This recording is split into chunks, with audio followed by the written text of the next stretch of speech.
Okay, so it's been a long time since I made a video because I'm not counting the one over Halloween, so it's been a long time since I've made a video.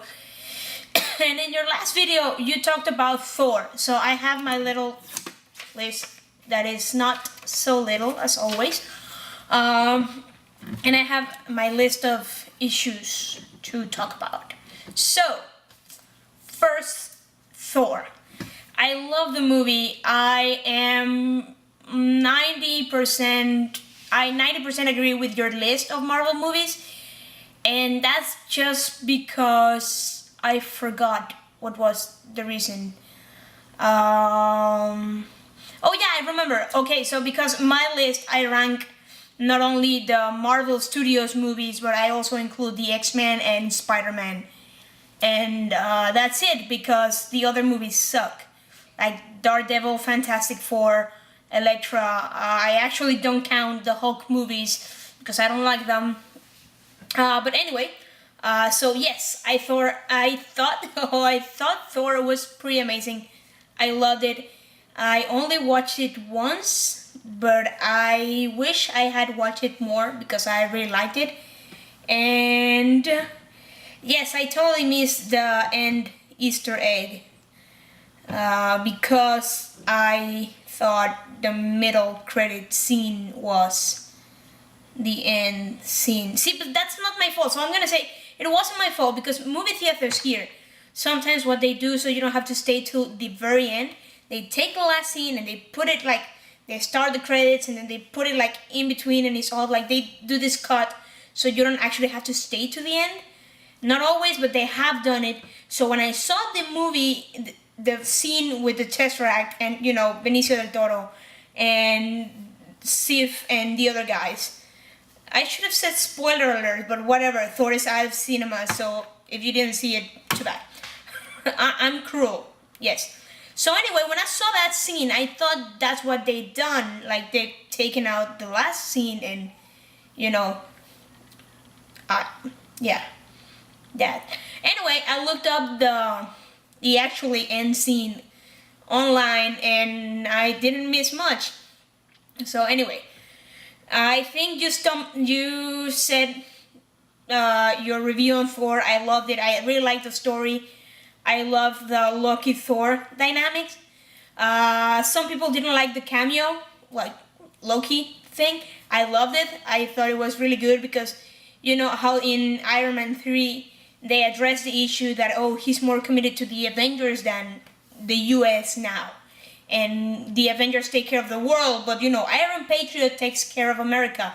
So I like how they are keeping that like small thread, keeping them together. And I saw the trailer for the Winter Soldier, and I really liked it. And I'm not sure if we've done a Marvel movie video yet, but I've always said this to my friends. I like how you feel they're within the same universe, but each saga, each superhero has its own style, movie-wise. Like Iron Man movies are more into the anti-hero kind of thing. You kind of hate him, but you love him because he's Iron Man, and then it's all about the technology, and it's very Iron Man. And it's a superhero movie, but it's more like what they tried to do with Batman. Like, he's a human being who happens to be a superhero, but they actually accomplish it, not just had Christian Bale say this Batman. Anyway, we're not gonna talk about that now. And then you have Thor, which is a pretty fantastic story, like fantasy and otherworldly, and you got rainbow roads and stuff. And so it feels more for kids, especially the first one, because it's more fantastic, like mythical creatures, fantastic, and it's its own genre. And then you got Captain America, who is a soldier, and they're pretty much war movies, and that was gonna be my point. Like, you see the Winter Soldier trailer, and it's a war movie.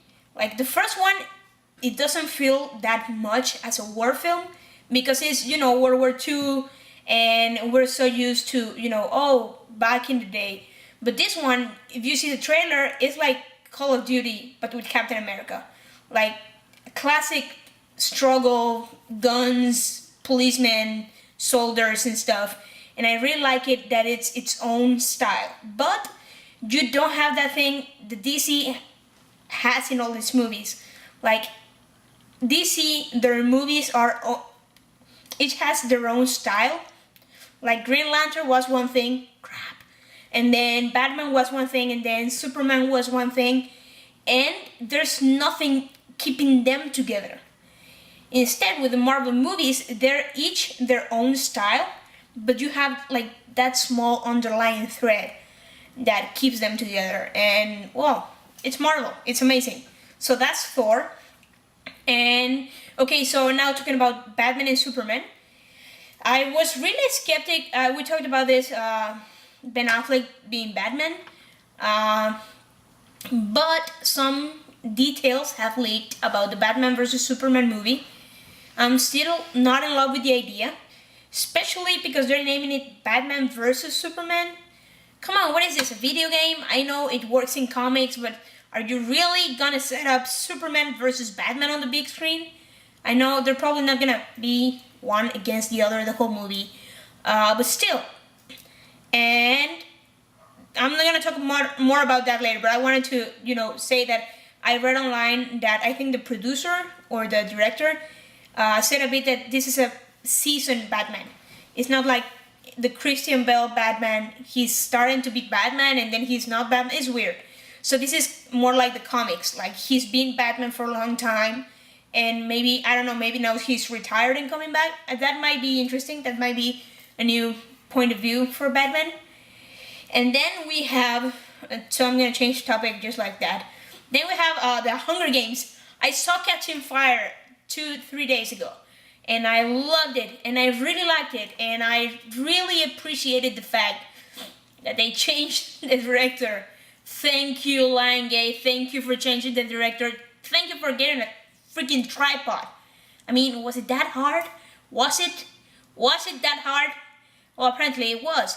Anyway, I loved it because you keep the fast pace. The movie is almost 3 hours long. It's 2 hours and a half, and you don't feel it because it's fast paced.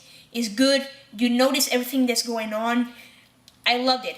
I think they managed to do a great job. I went to see it with 2 friends who haven't read the books, but they have seen the first movie, and they both agreed that they liked it more than the first film.